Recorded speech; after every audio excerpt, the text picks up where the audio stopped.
राधे राधे प्यारे भक्तों, जय श्री हरि, जय माँ लक्ष्मी, ओम संचराय नमो। प्यारे भक्तों, आज मैं आप सभी को सुनाने जा रही हूँ शनिवार व्रत कथा। शनि देव को ग्रहों का राजा कहा जाता है। भगवान भोलेनाथ ने इन्हें न्याय के देवता की उपाधि दी है। जो लोग शनिवार का व्रत करते हैं उनको पूजा के समय शनिवार व्रत कथा का श्रवण करना चाहिए। तो आज मैं आप सभी को सुनाने जा रही हूँ शनिवार की व्रत कथा। ध्यानपूर्वक इस कथा को सुनिएगा और अंत तक सुनिएगा। कथा सुनने से पहले आपको बता दें कि हमारे चैनल पर नए हैं तो लाइक कर चैनल को सब्सक्राइब कर लीजिएगा और कमेंट में जय शनिदेव लिखना ना भूलिएगा। एक समय स्वर्गलोक में सबसे बड़ा कौन है? इस प्रश्न पर 9 ग्रहों में वाद विवाद हो गया। विवाद इतना बढ़ गया कि परस्पर भयंकर युद्ध की स्थिति बन गई। निर्णय के लिए सभी देवता देवराज इंद्र के पास पहुंचे और बोले, हे देवराज, आपको निर्णय करना होगा कि हम में से सबसे बड़ा कौन है। देवताओं का प्रश्न सुनकर देवराज इंद्र उलझन में पड़ गए। इंद्र बोले, हम इस प्रश्न का उत्तर देने में असमर्थ हूँ। हम सभी पृथ्वी लोक में उज्जैन नगरी में राजा विक्रमादित्य के पास चलते हैं। देवराज इंद्र सहित सभी ग्रह देवताओं उज्जैन नगरी पहुंचे। महल में पहुंचकर जब देवताओं ने उनसे अपना प्रश्न पूछा तो राजा विक्रमादित्य भी कुछ देर के लिए परेशान हो उठे, क्योंकि सभी देवता अपनी अपनी शक्तियों के कारण महान थे। किसी को भी छोटा या बड़ा कह देने से उनको क्रोध के प्रकोप से भयंकर हानि पहुंच सकती थी। अचानक राजा विक्रमादित्य को एक उपाय सूझा और उन्होंने विभिन्न धातुओं स्वर्ण, रजत, चांदी, कंसा, तांबा, सीसा, रंगा, दस्ता, अप्रोक एवं लोहा के 9 आसनों बनवाए। धातुओं के गुरु के अनुसार सभी आसनों को एक दूसरे के पीछे रखवाकर उन्होंने देवताओं को अपने अपने सिंहासन पर बैठने को कहा। देवताओं के बैठने के बाद राजा विक्रमादित्य ने कहा, आपका निर्णय तो स्वयं हो गया। जो सबसे पहले सिंहासन पर विराजमान है वही सबसे बड़ी हैं, जो सबसे पीछे विराजमान है और सबसे छोटी हैं। राजा विक्रमादित्य के निर्णय को सुनकर शनि देवता ने सबसे पीछे आसन पर बैठने के कारण अपने को छोटा जानकर क्रोधित होकर कहा, राजा विक्रमादित्य, तुमने मुझे सबसे पीछे बैठाकर मेरा अपमान किया है। तुम मेरी शक्तियों से परिचित नहीं हो। मैं तुम्हारा स्वर्ग नाश कर दूंगा। शनि ने कहा, सूर्य एक राशि पर 1 महीना, चंद्रमा 2.25 महीना, 2.25 दिन, मंगल 1.5 महीने, बुध और शुक्र 1 महीने, बृहस्पति 13 महीने रहते हैं, लेकिन मैं किसी राशि पर 7.5 वर्ष 7.5 तक रहता हूँ। बड़े बड़े देवताओं को मैंने अपने प्रकोप से पीड़ित किया है। राम को 7.5 के कारण ही वन में जाकर रहना पड़ा और रावण को 7.5 के कारण ही युद्ध में मृत्यु का शिकार बनना पड़ा। अब तो भी मेरे प्रकोप से नहीं बच सकेगा। इसके बाद न्याय ग्रहों के देवता तो प्रसन्नता के साथ चले गए, परंतु शनिदेव बड़े क्रोध के साथ वहां से विदा हुए। राजा विक्रमादित्य पहले की तरह ही न्याय करते रहे। उनके राज्य में सभी स्त्री पुरुष बहुत आनंद से जीवन यापन कर रहे थे। कुछ दिन ऐसे ही बीत गए। उधर शनि देवता अपने अपमान को भूले नहीं थे। विक्रमादित्य से बदला लेने के लिए एक दिन शनिदेव ने घोड़े के व्यापारी का रूप धारण करके और बहुत सी घोड़े के साथ उज्जैन नगरी पहुंचे।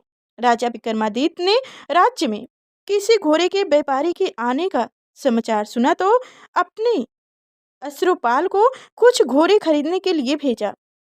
घोड़े बहुत कीमती थे। अश्रुपाल ने यह जब वापस लौटकर इस संबंध में बताया तो राजा विक्रमादित्य ने स्वयं आकर एक सुंदर एवं शक्तिशाली घोड़े को पसंद किया। घोड़े की चाल देखने के बाद राजा उस घोड़े पर सवार हुए तो वह घोड़े बिजली की गति से दौड़ पड़ा। तेजी से घोड़ा दौड़ते राजा को दूर एक जंगल में ले गया और फिर राजा को वहां गिराकर जंगल में कहीं गायब हो गया। राजा अपने नगर को लौटने के लिए जंगल में भटकने लगे, लेकिन उन्हें लौटने का कोई रास्ता नहीं मिला। राजा को भूख प्यास लगाई। बहुत घूमने पर उसे एक चरवाहा मिला। राजा ने उससे पानी मांगी। अपनी पानी पीकर राजा ने उसे चरवाहा को अपनी अंगूठी दे दी। फिर उससे रास्ता पूछकर वह जंगल से निकलकर पास के नगर में पहुंचा। राजा ने एक सेठ की दुकान पर बैठकर कुछ देर आराम किया। उस सेठ ने राजा से बातचीत की तो राजा ने उसे बताया कि मैं जैनपुर नगरी से आया हूँ।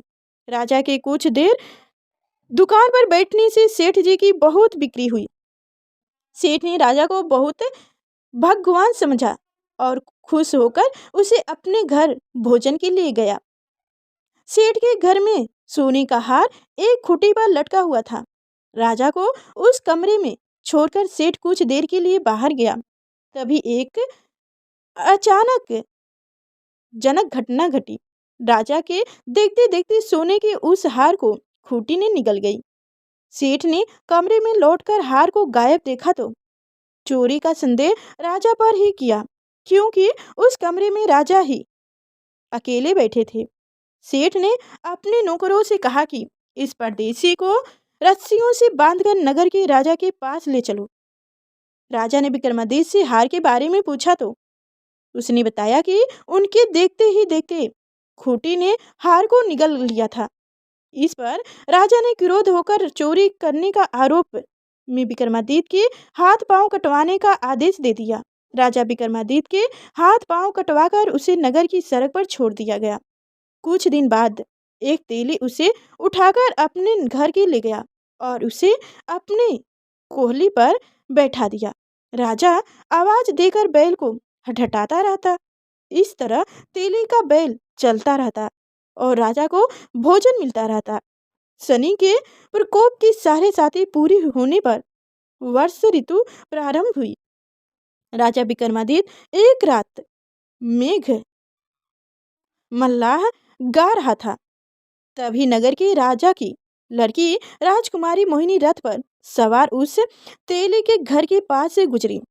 उसने मेघ ललाह सुना तो उसे बहुत अच्छा लगा और दासी को भेजकर गाने वालों को बुला लाने को कहा। दासी ने लौटकर राजकुमारी को अपंग राजा के बारे में सब कुछ बतला दिया। राजकुमारी उनके मेघ ललाह से बहुत मोहित हुई। अंत उसने सब कुछ जानकर भी अपंग राजा से विवाह करने का निर्णय कर लिया। राजकुमारी ने अपने माता पिता से जब यह बात कही तो वो हैरान रह गए। रानी ने मोहिनी को समझाया, बेटी तेरे भाग्य में तो किसी राजा की रानी होना लिखा है, फिर तू उस अपंग से विवाह करके अपने पाँव पर कुल्हाड़ी क्यों मार रही हो। राजकुमारी ने अपनी जिद नहीं छोड़ी। अपनी जिद पूरी करने के लिए उसने भोजन करना छोड़ दिया और प्राण त्याग देने का निर्णय कर लिया। आखिर राजा रानी को बेबस होकर अपंग विक्रमादित्य से राजकुमारी का विवाह करना पड़ा। विवाह के बाद राजा विक्रमादित्य और राजकुमारी तेली के घर में रहने लगे। उसी रात स्वप्न में शनिदेव ने राजा से कहा, राजा तुमने मेरा प्रकोप देख लिया, मैंने तुम्हें अपने अपमान का दंड दिया है। राजा ने शनिदेव से क्षमा करने को कहा और प्रार्थना की, हे शनिदेव आपने जितना दुख मुझे दिया है अन्य किसी को ना देना। शनिदेव ने कुछ सोचकर कहा, राजा मैं तुम्हारी प्रार्थना स्वीकार करता हूँ। जो कोई स्त्री पुरुष मेरी पूजा करेगा, शनिदेव को व्रत करके मेरी व्रत कथा सुनेगा, उस पर मेरी कृपा बनी रहेगी। प्रातःकाल राजा विक्रमादित्य की नींद खुली तो अपने हाथ पांव देखकर राजा को बहुत खुशी हुई। उसने मन ही मन शनिदेव को प्रार्थना किया। राजकुमारी भी राजा के हाथ पांव सही सलामत देखकर बहुत खुश हो गई, प्रसन्न हो गई। तब राजा विक्रमादित्य ने अपना परिचय देते हुए शनिदेव के प्रकोप की सारी कहानी सुनाई। सेठ को जब इस बात का पता चला तो दौड़ता हुआ तेली के घर पहुंचा और राजा के चरणों में गिरकर क्षमा मांगने लगा। राजा ने उसे क्षमा कर दिया, क्योंकि यह सब तो शनिदेव के प्रकोप के कारण हुआ था। सेठ राजा को अपने घर ले गया और उसे भोजन कराया। भोजन कराते समय वहाँ एक आश्चर्यजनक घटना घटी। सबके देखते देखते उस खूंटी ने हार उगल दिया। सेठ जी ने अपनी बेटी का विवाह भी राजा के साथ करा दिया और बहुत से स्वर्ण आभूषण धन आदि देकर राजा को विदा किया। राजा विक्रमादित्य राजकुमारी मोहिनी और सेठ की बेटी के साथ उज्जैन नगरी पहुंचे तो नगरवासियों ने हर्ष से उनका स्वागत किया।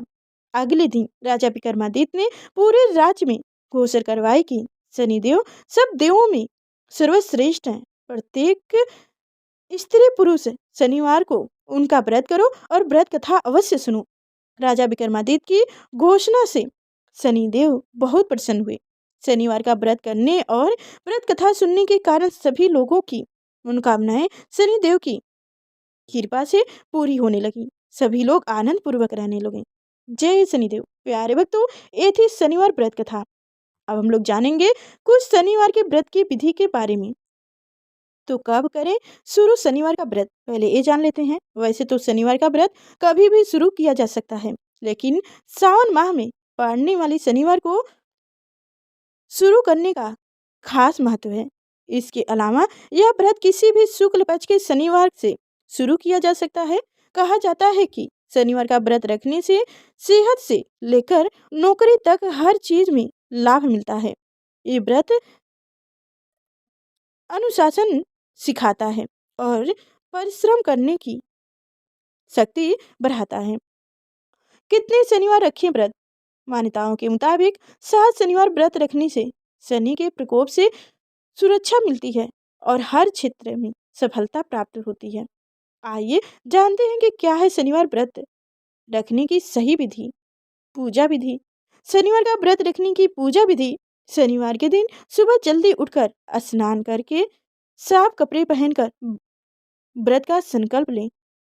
इसके बाद शनि की प्रतिमा या शनि यंत्र रखें और शनि मंत्रों का जप करें। अक्सर यह कहा जाता है कि आप शनिवार अगर व्रत रखते हैं तो पीपल की पेड़ में सूर्योदय से पहले जितनी आप सुबह 4 से 5 के बीच में जितनी सुबह ही आप पूजा करें। शनिवार के दिन पीपल के पेड़ में जल चढ़ाएं। जल में काला तिल, चावल, गुड़, 1 लोटा जल, इतना में ही आप डालकर अगर शनिदेव की पूजा कर लेते हैं तो भगवान शनिदेव आपसे प्रसन्न हो जाते हैं। उसके बाद आप जो भी करना चाहते हैं, सरसों के तेल के दीपक जलाइए और जो भी अगरबत्ती धूप दीप हो जला दीजिए। इस दौरान शनिदेव को पंचामृत से स्नान करवाना काफी शुभ माना जाता है। इसके बाद उन्हें काले वस्त्र, काले तिल, सरसों का तेल अर्पित करें और सरसों के तेल का दिया जलाएं। सरसों के तेल का दिया जलाएं। उसके बाद शनिदेव चालीसा का कथा का पाठ भी करें। शनिदेव की कथा सुने। पूजा के दौरान शनिदेव को पूरे और काले उड़द दाल की खिचड़ी का भोग लगाएं। आखिर में अनजाने में हुई गलती की माफी मांगे और आरती करें। और अक्सर ये भी कहा जाता है कि आप शनिवार के दिन काला वस्त्र ही पहने, जिससे आप काला, सुहागिन स्त्रियों को काला पहनना मना होता है, तो इसलिए जो भी कोई वस्त्र हो उसमें काला मिला हुआ हो आप पहनिए। इसे बहुत ही शुभ माना जाता है और पुरुष तो काला पहन भी सकते हैं, तो पहन लीजिए। और भगवान को हो सके तो आप काला छोटा मोटा कपड़ा भी उनको अर्पित कर दीजिए, चढ़ा दीजिए। प्यारे भक्तों, हमारी जानकारी आप सभी को कैसी लगी कमेंट में अवश्य बताइएगा। और अभी तक हमारे चैनल को नहीं सब्सक्राइब किए हैं तो प्लीज़ सब्सक्राइब करके लाइक करके चैनल को सब्सक्राइब कर लीजिए और कमेंट में जय हो शनिदेव लिखना ना भूलिएगा।